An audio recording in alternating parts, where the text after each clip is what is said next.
Maswerteng hapon po mga ka-STL. Narito na po ang resulta ng STL Batangas para sa araw na to, second draw.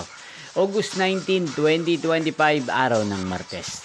Naway ang mga natayaan niyo po mga numero kanina ay manalo nawa ngayong hapong ito, 4:30 PM. Kaya kunin niyo na po ang inyong mga ticket. Narito na po ang resulta. Ang mga numerong nanalo sa STL Batangas ngayong hapong ito, August 19, 2025. 4:30 PM. Second draw result 38 at 35 in exact order.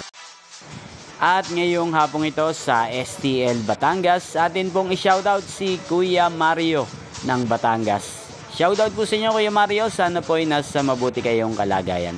Inyo pong napanood ang resulta ng STL Batangas sa channel na to, Roderick Hernandez TV. Magkita-kita pong muli tayo mamayang 8:30 PM para sa third draw result ng STL Batangas.